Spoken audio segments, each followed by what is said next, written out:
एक भूतिया हॉस्टल के खौफनाक राज।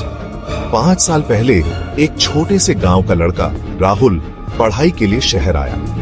कम पैसे होने के कारण उसने शहर के बाहरी इलाके में एक पुराने खंडहर जैसे हॉस्टल में एक सस्ता कमरा किराए पर लिया। लोग इसे भूतिया हॉस्टल कहते थे क्योंकि यह सालों से वीरान पड़ा था। हॉस्टल वाले ने उसे चेतावनी दी, आधी रात के बाद अपने कमरे से बाहर मत निकलना, लेकिन राहुल ने अनसुना कर दिया। पहली ही रात को उसे लगा कि कोई उसके कमरे में चल रहा है। वो डर के मारे जम गया। अचानक टॉर्च की रोशनी में उसके सामने एक परछाई खड़ी हो गई। अगले दिन राहुल को बेसमेंट में एक पुरानी डायरी मिली। उसमें लिखा था, तीसरी रात तक राहुल ने अपने कान में एक फुसफुसाहट सुनी, क्या तुम मेरे साथ खेलोगे? अगली सुबह राहुल गायब हो गया, लेकिन उसके कमरे से उसके फोन की आती रही, क्या अगली बारी आपकी है? राहुल के गायब होने के बाद कमरा नंबर 13 खाली रह गया। हफ्तों बाद विक्रम वहां रहने आ गया, बेखबर उन चेतावनियों से। विक्रम ने अपने बिस्तर के नीचे किसी के सांस लेने की आवाज सुनी। जब उसने देखा तो अंधेरे में गायब हो गया। उसने बाथरूम के शीशे पर धुंधले शब्द देखे। जैसे ही उसने उसे पहुंचा, विक्रम का सामान खुद ही पैक होने लगा।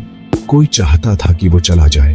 फिर दीवार से एक भारी आवाज आई, तुम जा सकते हो, लेकिन वो नहीं जो तुम्हारे अंदर है। अगली सुबह विक्रम मृत पाया गया। उसकी आंखें और मुंह सिले हुए थे। डॉक्टरों ने कहा, सबसे डरावनी बात, कमरा नंबर 13 बंद रहता है, लेकिन रात में आपको सुनाई दे सकती है। अगर आप जवाब देते हैं तो अगर आपने यह कहानी सुनी है तो हो सकता है आज रात 3:00 बजे आपको अपना नाम फुसफुसाते हुए सुनाई दे। पुलिस हॉस्टल में टूट पड़ी। एक जवान लड़का विक्रम मरा हुआ मिला। उसकी आंखें दहशत से फटी हुई थी। भूतिया कहानियों की फुसफुसाहट हवा में तैर रही थी। हॉस्टल का इतिहास काला था। सूरज ढलने के बाद कोई रुकने की हिम्मत नहीं करता था, सिवाय विक्रम के। अब वो भी एक शिकार बन गया था। पुलिस ने सबूत ढूंढे, उन्हें कुछ नहीं मिला। रहस्य गहरा गया। अफसरों को बेचैनी हो रही थी, कुछ तो गड़बड़ थी। वो उसे समझ नहीं पा रहे थे। हवा भारी थी, डर का साया उनके ऊपर मंडरा रहा था। उन्होंने अपनी खोज जारी रखी। एक अफसर कमरा नंबर 13 में घुसा। ये विक्रम का कमरा था। उसने एक ढीली फर्श की तख्ती देखी।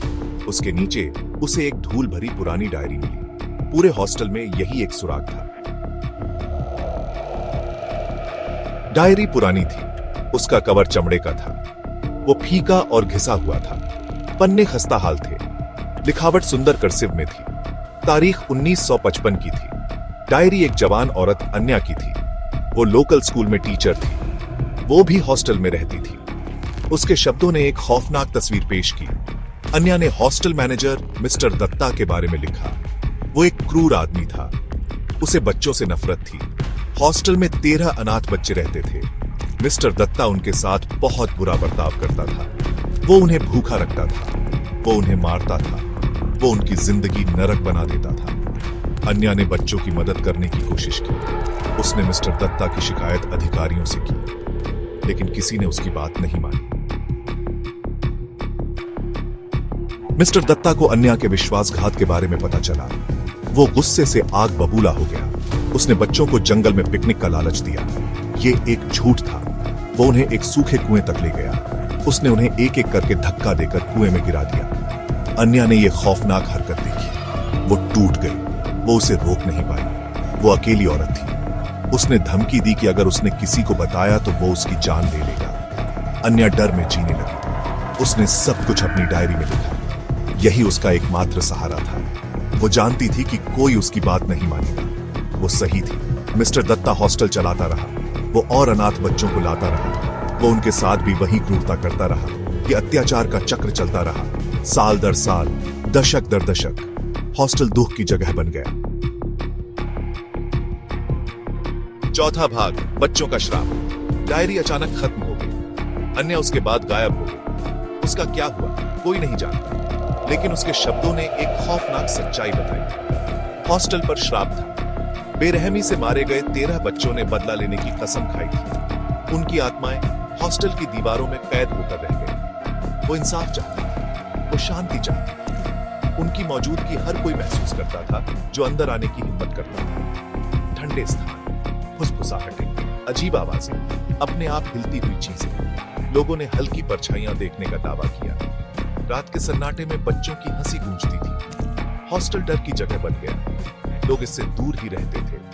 जो नहीं रहे उनका अंत बुरा हुआ।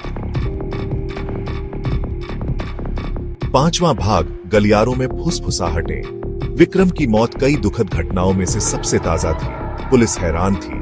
उनके पास कोई जवाब नहीं था। डायरी को एक पागल औरत की बकवास कहकर खारिज कर दिया गया। उन्होंने केस बंद कर दिया। हॉस्टल वीरान पड़ा रहा, लेकिन फुसफुसाहटें जारी रहीं और तेज होती गई, जोरदार होती गई। इसी बीच भूतिया हॉस्टल और डायरी की खबर एक जवान पैरानॉर्मल इन्वेस्टिगेटर आर्यन तक पहुंची। आर्यन ने अपनी जिंदगी बेचैन आत्माओं को शांति दिलाने के लिए समर्पित कर दी थी। वो हॉस्टल के दुखद इतिहास की तरफ खींचा चला आया। वो जानता था कि उसे बच्चों की मदद करनी है। वो अकेले हॉस्टल पहुंचा, अपनी सहानुभूति और अलौकिक चीजों की गहरी समझ के साथ। 6ठा भाग, उम्मीद की किरण। आर्यन बच्चों की मौजूदगी महसूस कर सकता था। वो गुस्से में थे, वो डरे हुए थे, लेकिन सबसे ज्यादा वो उदास थे। उसने कई दिन उनसे बातें करने में बिताए, उनकी कहानियां सुनने में, उनके दर्द को समझने में। उसने उनके साथ दया और सम्मान से पेश आया, कुछ ऐसा जो उन्हें जिंदगी में कभी नहीं मिला। उसने उनकी उम्मीदों और सपनों के बारे में जाना। उसने उनके पसंदीदा खेलों के बारे में जाना। उसने उनके पसंदीदा गानों के बारे में जाना। उसने धीरे धीरे उनका विश्वास जीता। उसने उनसे वादा किया कि वो उनकी कहानी सबको बताएगा। वो ये सुनिश्चित करेगा कि उन्हें कभी भुलाया न जाए। वो उन्हें शांति पाने में मदद करेगा। 7वां भाग, ठहरा हुआ साया। आर्यन ने एक छोटा सा समारोह किया। उसने उनके पसंदीदा गाने गाए। उसने उनकी कहानियां सुनाई। उसने उन्हें उनके सांसारिक बंधनों से मुक्त कर दिया। बच्चों की आत्माएं उसके सामने प्रकट हुई। उन्होंने उसे देखकर मुस्कुराया। उनकी आंखें कृतज्ञता से भरी थी। फिर वो गायब हो गए। हॉस्टल शांत हो गया।